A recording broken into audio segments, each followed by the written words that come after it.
Violent crime is wrong. Violent crime is unacceptable. It's wrong in any neighborhood, and violent crime is unacceptable in any community in the city of Minneapolis. We know that this year, violent crime in Minneapolis has been on the rise. It's up more than 5% over last year and almost 9% over 2 years ago. The fact that these recent increases come after several years of historic lows, frankly, doesn't matter. Violent crime hurts. It has hurt my neighborhood, which has seen 2 murders and more violence this year. It hurts every community. It hurts every neighborhood. North Side, South Side, downtown, Northeast, Southwest, Southeast.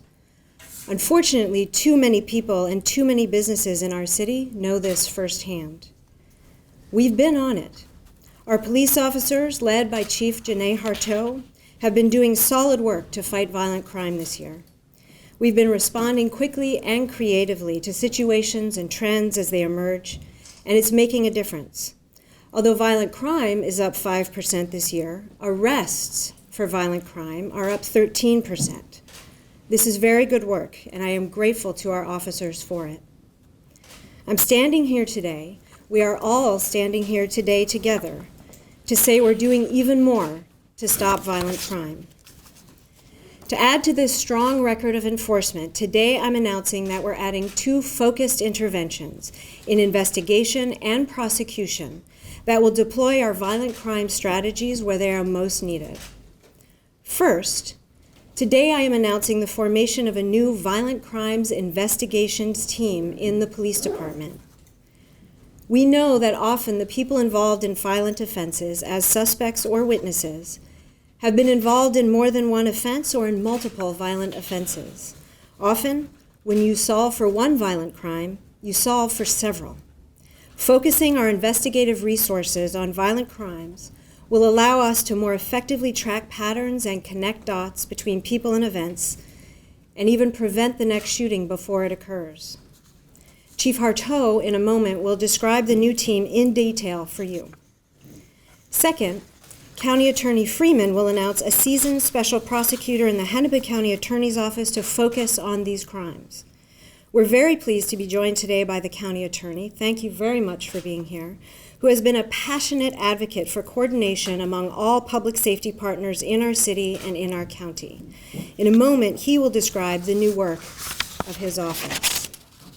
These new focused investigative and prosecutorial tools join our ongoing enforcement work. I retain my commitment to intervention, prevention, and diversion. These tools announced today join the work that we've been doing on the ground and upstream to address and prevent crime. On the ground, we have burn grants focused on Northside violent crime hotspots, and in Little Earth, a domestic violence response pilot project. We have a domestic violence response pilot project and a working group on early childhood exposure to violence. Further upstream, we have our nearly decade-long youth violence prevention initiative, my juvenile justice reform work, the National Initiative for Building Community Trust and Justice, the Juvenile Supervision Center, and the Municipal Criminal Justice Reform Package that I have proposed for the 2016 budget. And let's not forget that this preventive work is in addition to the everyday actions that our officers take to prevent crime by building relationships and trust with our residents. We know that to be most effective, it cannot be just the police department or just the county attorney addressing violent crimes. We need a system-wide approach to ending violent crimes and dealing with the people who are repeatedly involved in it as suspects and as witnesses. That's why I have called upon our partners at all levels to come together and collaborate on focused intervention in violent crime.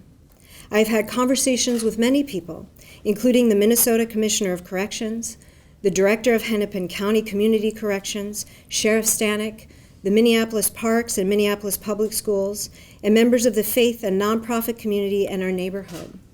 The U.S. Attorney knows our plan and will discuss offenders with the MPD and with the County Attorney to determine where there should be federal prosecutions. And I would especially like to thank Council President Barb Johnson for her partnership here and the partnership of council members Gordon and Palmisano and Fry, who are here this morning. I appreciate their partnership in this work moving forward.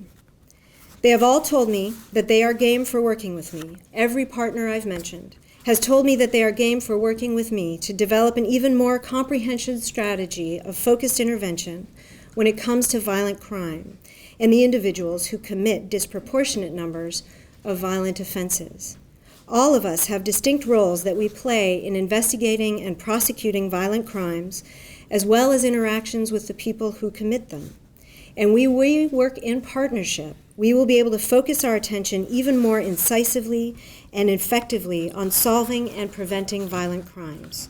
They are ready to get to work, and so am I, together. We will have more to say about this effort going forward as we study the success of system and community-wide work in other cities and put in place the models that will work best for Minneapolis and our people and communities. In the meantime, it bears repeating. Violent crime is wrong. It is unacceptable. And in Minneapolis, we are fighting it and fighting it hard. Now, Minneapolis Police Chief Janae Harteau will tell you about the new Violent Crimes Investigations Team. Thank you, Mayor. We do not accept nor will we tolerate the violence we have seen, and we will continue to be aggressive in our enforcement efforts and crime prevention strategies. Although it's impossible to measure the crime that didn't occur, we also need to consider the crimes that didn't happen because of the hard work and the proactive strategies of our officers each and every day. They are making swift arrests and aggressively investigating each incident, resulting in prosecution. As the mayor said, while violent crime is up 5%, total arrests for violent crime are up 13%, including arrests for aggravated assaults up 17% and for robbery 11%. We now have 824 sworn officers on the street, and we will have close to 860 by year's end. There are many things we do that have already been proven successful. We continue to have heavy enforcement in our violent crime hotspots, utilizing our evidence-based and intelligence-led policing. We continue to have an increase in our community engagement efforts through foot patrols and directed patrol. We do this to address crime as we build trust and gain information we may normally not get to help solve crimes. Many of our shooting victims are either not cooperative or less than forthcoming. Hence the next shooting, street justice. That's the retaliation, that's their desired outcome. Some new strategies we have implemented in our enforcement efforts this summer include the creation of a new 6-member gang interdiction team. They are following up on violent crimes and connecting gangs, identifying suspects, and tracking gang activity with the goal of arrest to prevent additional crime and prevent those retaliatory shootings. As I've stated many times, the majority of our shootings and homicides are not random. Our suspects and victims know each other. The common denominator is gun violence and access to guns. So things we've done to help address this is the addition of 2 NIBIN investigators who work closely with our ATF, following up on all shooting calls, talking to residents and connecting guns and suspects at a swifter pace through the National Integrated Ballistics Information Network. Our weapons unit and Safe Streets unit have new focuses and continue to work on violent crime in hotspots, addressing other gun-related crime, including possession. They work on long-term investigations of the violent offenders in partnership with the FBI and our U.S. Attorney's Office. But we have also taken a deeper look into our violent crime incidences, primarily gun violence. What are we finding? Well, we're finding it's still a small percentage of people that are committing the bulk of our violent crimes. In the first 10 months of this year, 526 individuals have been arrested in incidents where a gun was recovered. 17 of those individuals have been arrested more than once this year with a gun. If you add up the arrest of the 526 individuals, they total 6,271 arrests in the last 15 years. Those 526 have had some sort of involvement in 1,967 violent crimes. At the end, Scott Soroka can provide you those numbers. Now let me give you another example of that. We arrested 3 men immediately, within seconds, in a downtown shooting this summer.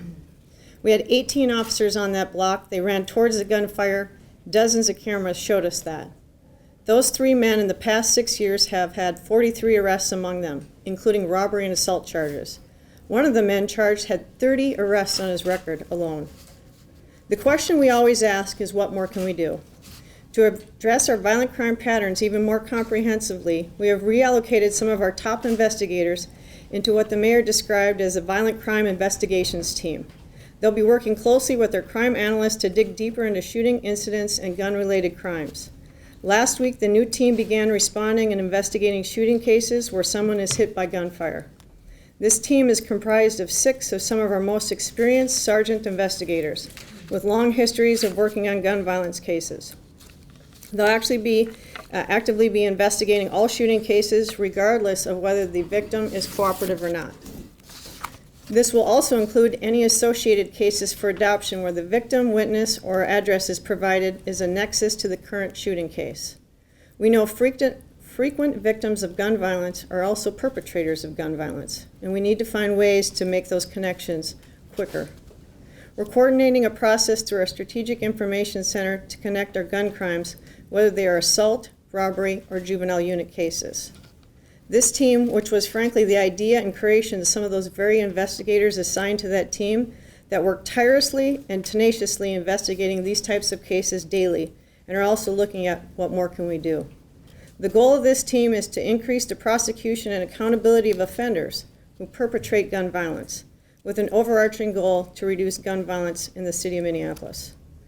I want to thank Hennepin County Attorney Mike Freeman for his continued partnership and for the new level of support from his office with a special prosecutor to work with this team.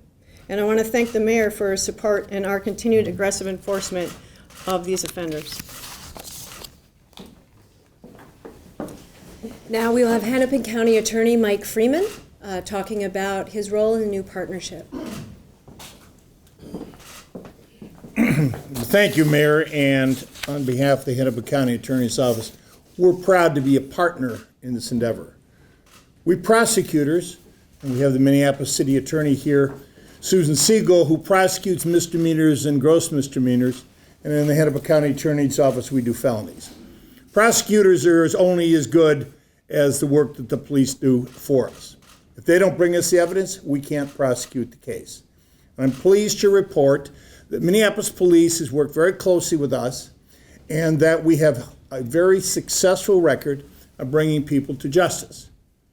But crime has ticked back up, and we need to redouble our efforts, and we need to target them more precisely. So I today will be assigning a special veteran and seasoned prosecutor experienced in violent crimes and in gang prosecution to work closely with this new team that the chief and the mayor are putting together. I mean, better coordination means better results. We know these officers. We've worked with them before. But when you have a chance to work with folks on a daily basis, the results get better.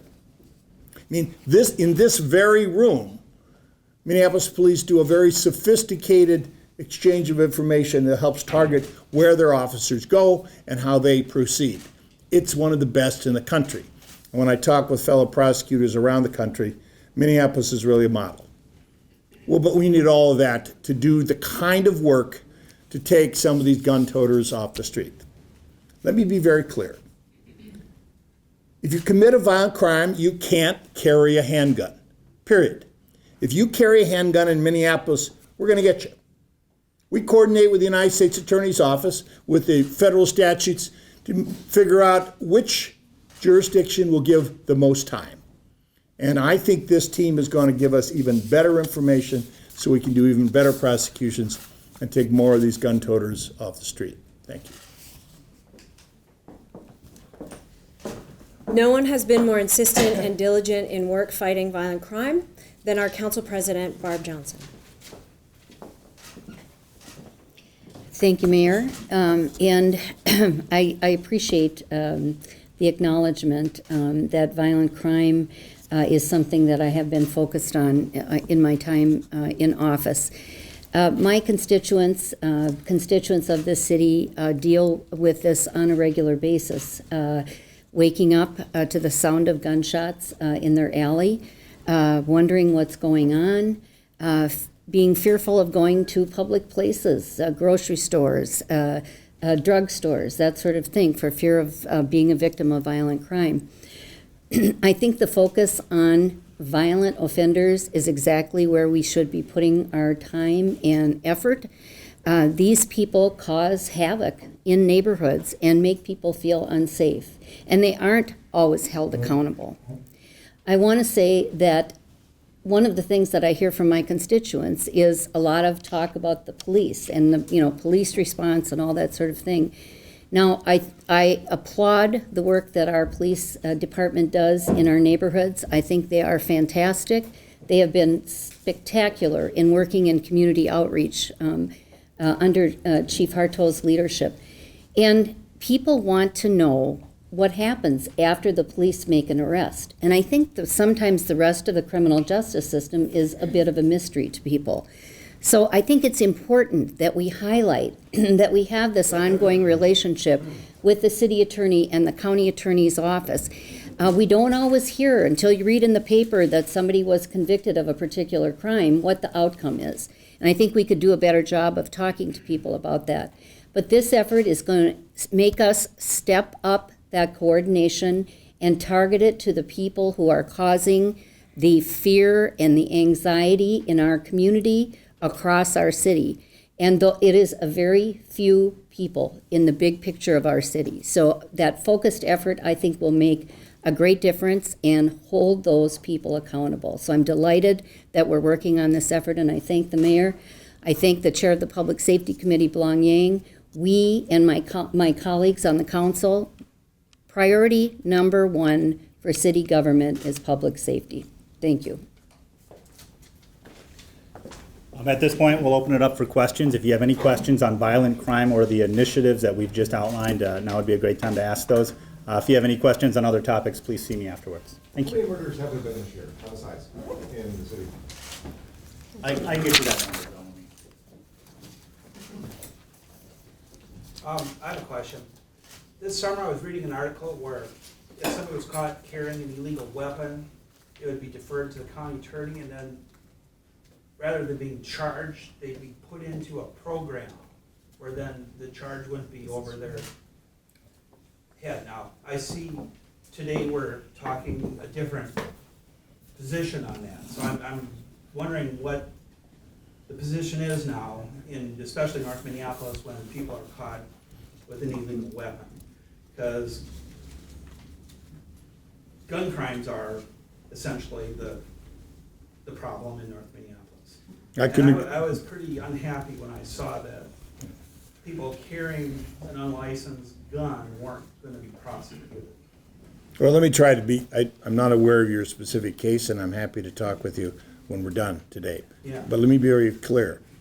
My office, if you're a felon, of a violent felony, and you're carrying a gun, you are prosecuted, period. I mean, we have gone back and looked at every gun case that we turned down, we declined, over the last 2 years and recharged a number of them. Sometimes you can't tell. There's a gun in a car and there are 3 people in the car and all 3 of them are felons. We can't tell who possessed the gun. We have to, under our rules that I accept, prove beyond a reasonable doubt that that person had that gun. Okay? And sometimes, frankly, we just can't. Now, there are people who carry replica guns. There are people who carry guns that shouldn't, who are not felons. Minnesota statutes don't necessarily mean time for each of those individuals. But if you're carrying a loaded gun, and now, thanks to the legislature, ammo that gun, and you're a felon, you're gone. This plan, is this going to be like for next summer with these new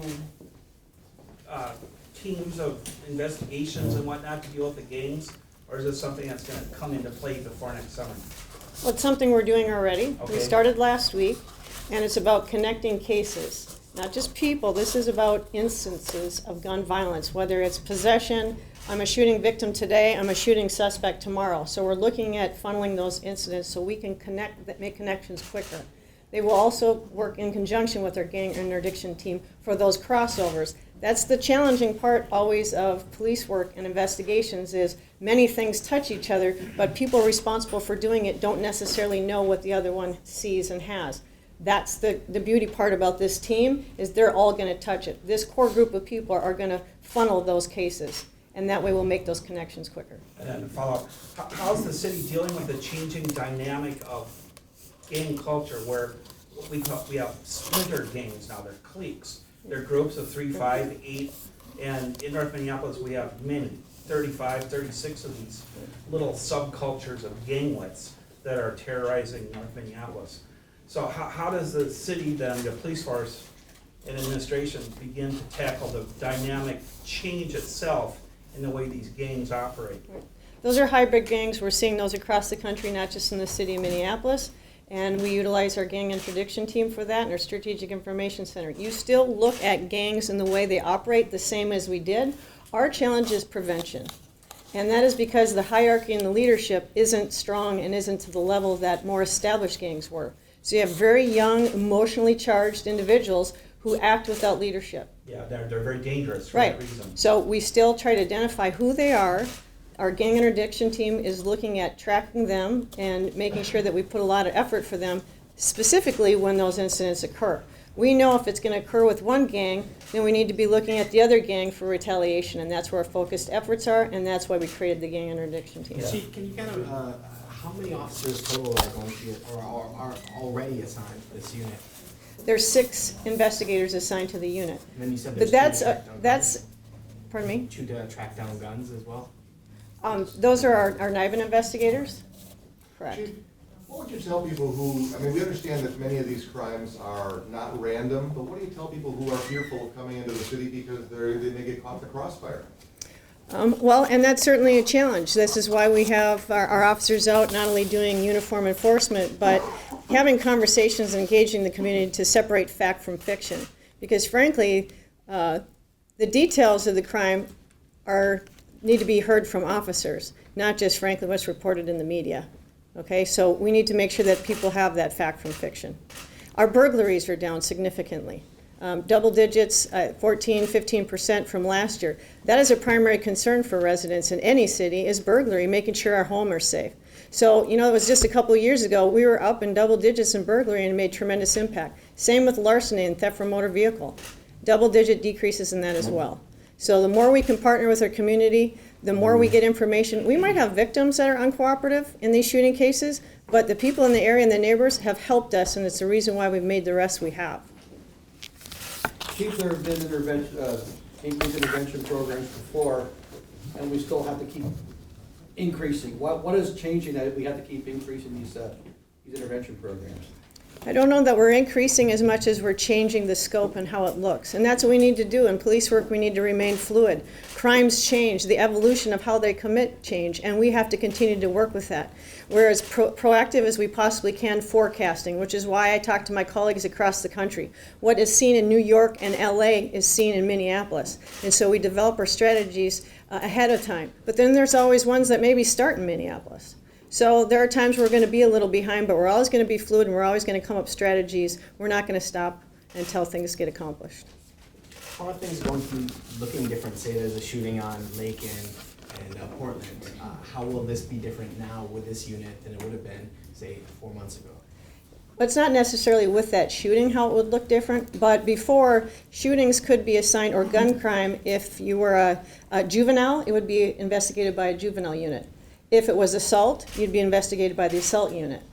And so what we're trying to do is we're going to combine all of those so they don't get missed. As I said before, your victims become suspects and vice versa. So all of those gun-related cases will funnel through this group. So they still may be investigated by the assault, but they're going to cross over. Chief, quick question for you. Every time I heard the word crime today, I heard the word violent crime. As a resident and a business owner downtown Minneapolis, I see every day and I hear from people coming downtown that they're being harassed. What is being done to address that issue? Well, there's many efforts on that front. As you know, you guys work closely with Inspector Jost and all the officers. That is not something we tolerate either, low-level offenses. We have additional beat officers out there. We're trying to get more. We're working with, we've got officers inside the precinct watching these things occur on camera and making swift arrests. That continues to evolve. You know, so we're going to keep doing those things that we're seeing success in that. It doesn't mean that those low-level crimes in a person's mind is not important. Frankly, that may be the only issue to a particular area, and we put a lot of effort into that. But we also have to talk about violent crime, is what we're talking about today. Those seem to be the gateway crimes that lead to the gun crimes and the violent crimes you're talking about, when people are allowed to behave badly. There's a multitude of things that lead to violent crime. Being a victim of violent crime leads to violent crime. Being a child exposed to violence leads to violent crime. So there's a multitude of things, which what we're looking at, if the mayor's initiatives and all the things we've got going, it is a larger picture. So we've got to deal with what's happening today, the evolution and the increase of violent crime, and long-term we need to look at those other initiatives and how we try to combat violent crime overall. That is a bigger strategy, and one that we need as many partners to the table as we could possibly have. Well, we've got time for a few more questions. Yes, What are the penalties for, both at the county and the city level, for these gun offenses? And if I just pick a number out of the air, let's say we're talking about repeat offenders, 100 people, why do they keep getting out? If there's a small number of people that are getting them, and Great question, who those Denise. people are, why do they keep getting out? Are we not convicting them? Are we not sentencing them properly? The penalty for a felon in possession is 60 months. It's a mandatory minimum. Judges in Hennepin County don't always sentence to the full mandatory minimum. That should not be taken as an indictment of the judges that 67 county attorneys appear before every day. My office, in order for a prosecutor to dismiss a gun charge, it has to be approved by the upper level management. In the vernacular of the street, we don't eat guns. If we charge them, we make it stick. The United States Attorney is very firm on guns. As I said before, sometimes it gets challenging in the evidence that we have who really possessed it. And we do not want to be convicting people who have not committed the crime. So it's difficult. But frankly, there are probably more people in prison for being felons in possession today than ever before. But there are more guns in the streets than ever before. And it's tolerated in many places and with many people.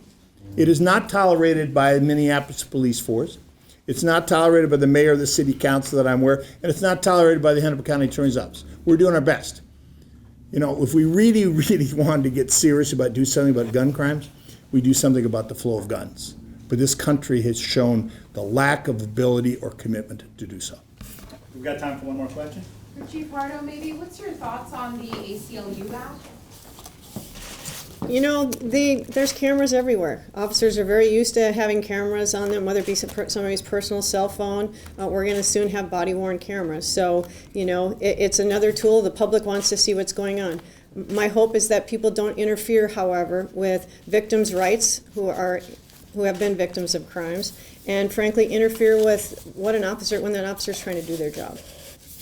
Thank you very much for coming. We appreciate it. I've got some numbers for you if you're interested.